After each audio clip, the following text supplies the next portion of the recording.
আসসালামু আলাইকুম সম্মানিত কৃষি উদ্যোক্তা ভাই বোন, আপনাদেরকে যুক্ত করছি নতুন আরেকটি ভিডিওতে। আজকে হচ্ছে আমি আপডেট দিব হচ্ছে আমার চীনা হাঁসগুলার। চীনা হাঁসের মধ্যে আমার এখানে হচ্ছে ২টা হাঁসা, অর্থাৎ হচ্ছে ২টা ছেলে হাঁস এবং হচ্ছে একটা মেয়ে হাঁস।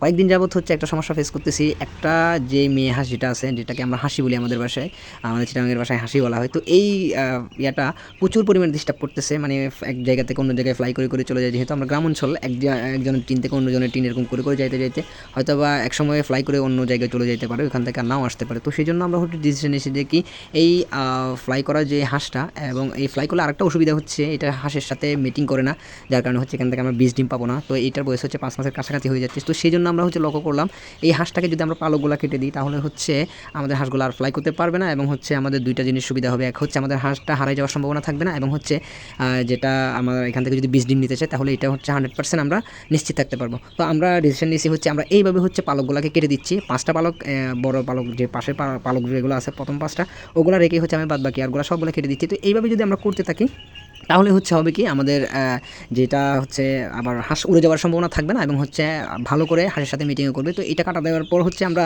লক্ষ্য করলাম ও অতিরিক্ত ফ্লাই করতে পারতেছে না। তো আজকের ভিডিও সবাই ভালো থাকবে, সুস্থ থাকবেন। আসসালামু আলাইকুম রহমতুল্লাহ।